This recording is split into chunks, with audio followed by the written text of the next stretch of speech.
Di tengah riuhnya dunia balap motor, nama Indonesia kembali bergaung di level internasional. Bukan sekedar isapan jempol, melainkan sebuah realita yang disajikan oleh seorang pembalap muda berusia 16 tahun, Veda Ega Pratama. Ia bukanlah nama baru, namun jalurnya menuju puncak terasa begitu berbeda, terstruktur, dan penuh dengan fondasi yang kokoh.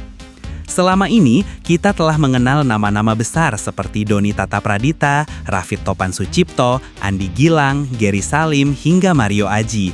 Mereka adalah para pionir yang telah mengukir sejarah dan membuka pintu bagi pembalap Indonesia di kancah dunia. Namun, harus diakui, sebagian besar dari mereka masuk melalui jalur cepat, lewat wildcard atau kontrak singkat yang membuat mereka sulit untuk beradaptasi dan membangun fondasi yang matang. Veda Ega Pratama menawarkan narasi yang berbeda. Alih-alih melompat pagar, ia memilih untuk menaiki tangga satu persatu. Jalur yang ia tempuh bukan jalur kilat, melainkan jalur yang dibangun dari proses panjang, dedikasi, dan konsistensi. Hal inilah yang membuat peluangnya menembus MotoGP terasa lebih masuk akal dan bukan sekedar numpang lewat. Sejak usianya baru 5 tahun, Veda sudah digembleng. Latihannya tidak dimulai di sirkuit mewah, melainkan di parkiran Pasar Sapi Siono, Gunung Kidul. Asal-usul yang sederhana ini justru menjadi bukti bahwa bakatnya tidak dibentuk oleh fasilitas, melainkan oleh kerja keras. Ia terus-menerus mengulang latihan fundamental seperti rem, gas, racing line, hingga body position. Dari motocross kecil, ia naik ke road race nasional. Lalu dari level nasional, ia merambah ke tingkat Asia. Dan kini, dari Asia, ia telah sampai di Eropa. Di setiap jenjang yang ia pijak, Veda tidak hanya datang, tetapi juga menunjukkan dominasi. Ia tidak sekedar ikut serta, tetapi konsisten berada di barisan depan. Ini adalah perbedaan krusial antara sekedar masuk ke dalam grid dan benar-benar menjadi bagian dari peta persaingan. Di level nasional, namanya mulai sering disebut-sebut. Ia menyapu bersih kelas pemula di ajang-ajang bergengsi seperti Honda Dream Cup, Motor Prix, dan One Prix. Yang membuat Veda menonjol bukan hanya banyaknya piala yang ia menangkan, tetapi juga cara ia memenangkan balapan dengan tenang, jarang gegabah, dan penuh perhitungan. Ketika ia mencoba tantangan yang lebih besar di Asia Road Racing Championship AREC kelas AP 250, Veda tidak kaget. Ia justru berhasil naik podium dan bertarung di barisan depan. Ini membuktikan bahwa ia bukan spesialis motor kecil. Dengan fondasi teknik dan racecraft yang kuat, perpindahan kapasitas mesin tidak menjadi masalah baginya.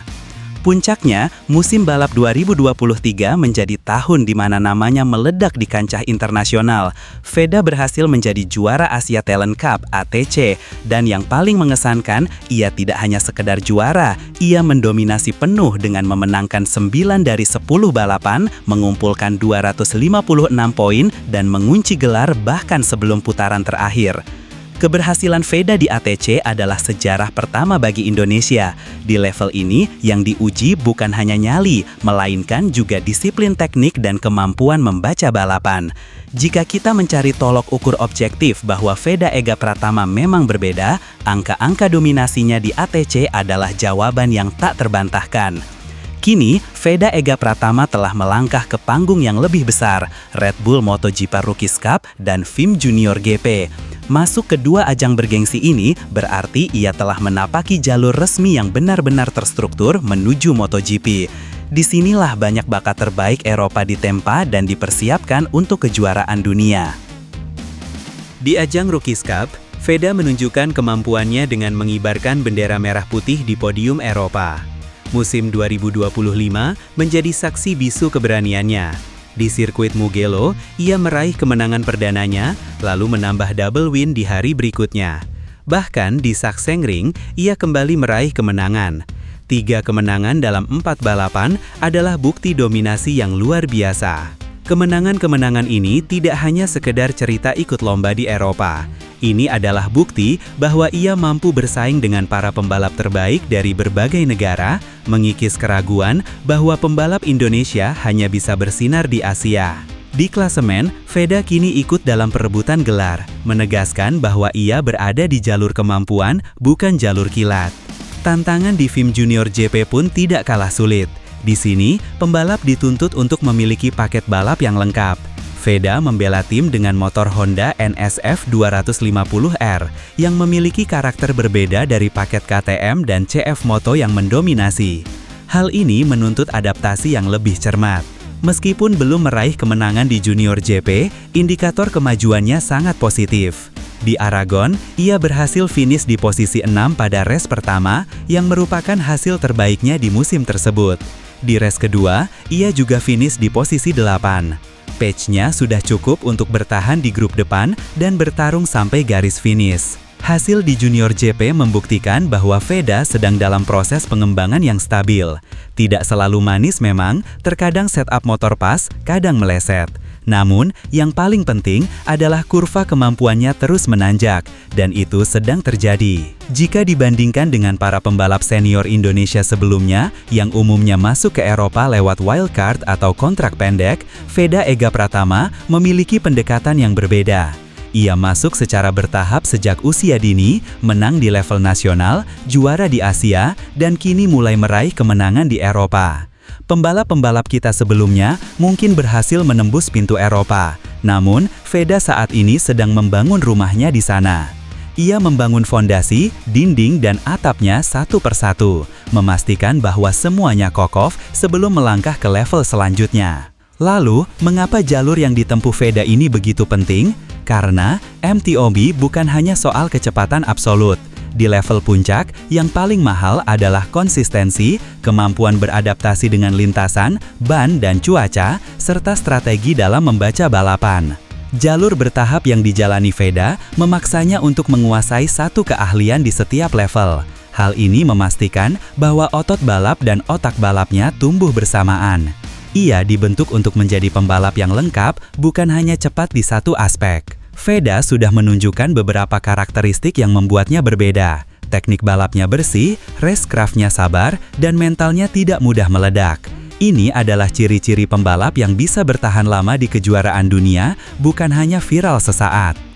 Kemenangannya di Mugello, sirkuit dengan karakter cepat dan mengalir, menunjukkan kehalusan input gas yang ia miliki. Ia mampu menjaga traksi ban belakang hingga akhir balapan. Ini adalah bukti skill yang matang dan bukan sekedar nekat. Sementara itu, kemenangannya di Sachsenring, sirkuit yang teknikal dengan banyak tikungan kiri beruntun, membuktikan bahwa ia juga paham ritme dan tahu kapan harus menyerang. Dua karakter sirkuit yang kontras, dua kemenangan. Ini bukanlah sebuah kebetulan. Hasil di Junior GP, meskipun tidak meraih podium, juga memberikan indikator positif. Gap waktu dengan pemenang semakin tipis, kemampuan overtakingnya makin efisien, dan degradasi ban di akhir balapan makin terkontrol dibandingkan awal musim. Inilah yang membuat para pengamat teknis mengatakan, oke, anak ini terus naik. Mereka melihat data, dan data menunjukkan bahwa Veda sedang dalam jalur yang tepat. Ia terus belajar dan berkembang di setiap balapan. Peta jalan Veda untuk setahun ke depan sudah jelas. Di Rookies Cup, ia akan mempertahankan kecepatan untuk memenangkan balapan dan mengumpulkan poin besar demi perebutan gelar. Sementara di Junior GP, ia akan mengincar posisi top 5 secara reguler dan memperbaiki kualifikasi. Timnya juga fokus pada latihan simulasi last lap battle, defensive line, dan mengurangi kesalahan di sektor-sektor krusial. Target karir berikutnya adalah kursi penuh Moto3 yang sesuai dengan gaya balapnya, bukan sekedar kursi kosong. Jadi, mengapa Veda berbeda? Karena ia bukanlah produk jalur kilat, ia adalah produk dari sebuah proses panjang, fondasi yang kuat, dan tangga prestasi yang jelas. Ia membangun karirnya dari kemenangan di Asia hingga kemenangan di Eropa. Jika pembalap Indonesia sebelumnya datang seperti tamu di sebuah pesta balapan, Veda Ega Pratama datang untuk menjadi tuan rumah. Ia menancapkan namanya dengan prestasi, bukan sekedar partisipasi. Pertanyaan MotoGP kapan mungkin akan selalu ada. Namun jawabannya sederhana, MotoGP akan tiba ketika proses ini selesai dan momentum itu tiba. Veda tidak terburu-buru, ia membiarkan proses itu berjalan. Sampai saat itu tiba, kita sebagai masyarakat Indonesia memiliki peran penting, bukan hanya menanti, tetapi juga terus memberikan dukungan.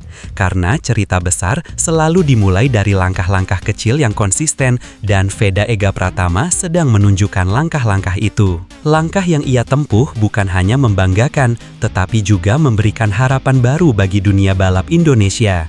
Ia menjadi bukti bahwa dengan proses yang benar, fondasi yang kuat, dan kerja keras yang konsisten, mimpi setinggi apapun bisa diraih. Cerita Veda adalah inspirasi bagi kita semua. Ia menunjukkan bahwa kemenangan sejati bukan hanya tentang kecepatan, tetapi juga tentang kedisiplinan, mental yang kuat, dan keyakinan akan proses yang sedang dijalani.